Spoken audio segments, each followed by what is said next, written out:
തൃശൂർ ഏനമ്മാവ് പുഴയിൽ മുങ്ങിത്താണ് 60-കാരനെ രക്ഷിച്ച മത്സ്യത്തൊഴിലാളി യുവാവ് നാടിന്റെ അഭിമാനമായി. ഏനമാക്കൽ കെട്ടുങ്ങൽ പുതുവീട്ടിൽ റഫീഖ് ജമാലാണ് മണലൂർ സ്വദേശി രമേശിനെ അതിസാഹസികമായി രക്ഷപ്പെടുത്തിയത്. പുഴയിലേക്കുള്ള ചവിട്ടുപടികൾ ഇറങ്ങി കാൽ കഴുകുന്നതിനിടെ രമേശ് കാൽ വഴുതി പുഴയിലേക്ക് വീഴുകയായിരുന്നു.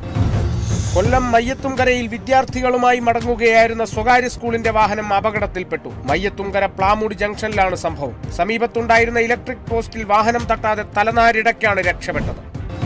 തൃശൂർ പുന്നയൂർക്കുളം ചമ്മന്നൂരിൽ റോഡിൽ രക്തം കണ്ടത് പരിഭ്രാന്തി പരത്തി. വടക്കേക്കുന്നത്ത് റോഡിലാണ് രക്തം പരന്നു കിടക്കുന്നത്. രാവിലെ നടക്കാൻ ഇറങ്ങിയവരാണ് ആദ്യം രക്തം കണ്ടത്. ഇവർ വിവരമറിയിച്ചതിനെ തുടർന്ന് വടക്കേക്കാട് പോലീസ് സ്ഥലത്തെത്തി പരിശോധന നടത്തി. രാത്രിയിൽ അസാധാരണമായ യാതൊരു ശബ്ദവും കേട്ടിരുന്നില്ലെന്ന് പ്രദേശവാസികൾ പറഞ്ഞു. അതേസമയം രക്തം കണ്ടെത്തിയ റോഡിന് സമീപം പോലീസ് നടത്തിയ പരിശോധനയിൽ അസ്വാഭാവികമായി ഒന്നും കണ്ടെത്താനായില്ല. എന്നാൽ രക്തസാമ്പിൾ ശേഖരിച്ച് കൂടുതൽ പരിശോധന നടത്തുമെന്ന് പോലീസ് അറിയിച്ചു.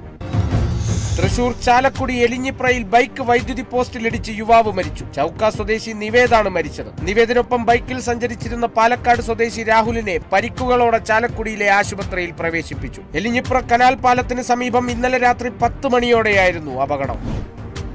തിരുവനന്തപുരം കൊച്ചുവേളിയിലെ പ്ലാസ്റ്റിക് കമ്പനിയിലുണ്ടായ തീപിടുത്തം നിയന്ത്രണ വിധേയമാക്കി. പുലർച്ചെ 4 മണിക്കാണ് തീപിടുത്തമുണ്ടായത്. കൊച്ചുവേളി ഇൻഡസ്ട്രിയൽ ഏരിയയിലെ പവർ പാക്ക് പോളിമേഴ്സ് എന്ന കമ്പനിയിലാണ് തീപിടുത്തമുണ്ടായത്. ചാക്ക, ആറ്റിങ്ങൽ ഹൗസിംഗ് ബോർഡ് സ്റ്റേഷനുകളിൽ നിന്ന് 20ഓളം വയർ യൂണിറ്റുകൾ എത്തിയാണ് തീ നിയന്ത്രണ വിധേയമാക്കിയത്. 3-4 മണിക്കൂറത്തെ പരിശ്രമത്തിനൊടുവിലാണ് തീ അണയ്ക്കാൻ കഴിഞ്ഞത്. കമ്പനി പൂർണ്ണമായും കത്തിനശിച്ചു. തീപിടുത്തമുണ്ടാകാനുള്ള കാരണം അധികൃതർ പരിശോധിക്കുന്നു.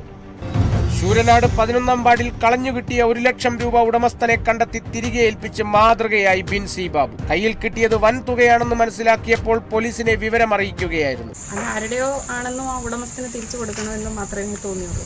യഥാർത്ഥ ഉടമസ്ഥന്റെ കയ്യിൽ തന്നെ എത്തിച്ചേരണമെന്ന് ആഗ്രഹിച്ചു. തുടർന്ന് പോലീസിന്റെ സാന്നിധ്യത്തിൽ തുക ഉടമസ്ഥന് കൈമാറി. മാതൃകാപരമായ പ്രവർത്തനം നടത്തിയ ബെൻസിയെ വാർഡ് മെമ്പർ സുനിത ലത്തീഫിന്റെ നേതൃത്വത്തിൽ അനുമോദിച്ചു. തൃശൂർ കട്ടിലപ്പൂവത്ത് കാട്ടാനകൾ ഇറങ്ങി കൃഷി നശിപ്പിച്ചു. 2 ആനകൾ അടങ്ങിയ സംഘമാണ് നിരവധി പേരുടെ കൃഷിയിടങ്ങൾ നശിപ്പിച്ചത്. തെങ്ങ്, വാഴ, ജാതി തുടങ്ങിയ കാർഷിക വിളകളാണ് കാട്ടാനകൾ നശിപ്പിച്ചത്. ആനകൾ ഇറങ്ങുന്നത് തടയുന്നതിനായി വനം വകുപ്പ് കാര്യക്ഷമമായി പ്രവർത്തിക്കുന്നില്ലെന്ന് നാട്ടുകാരുടെ ആക്ഷേപം.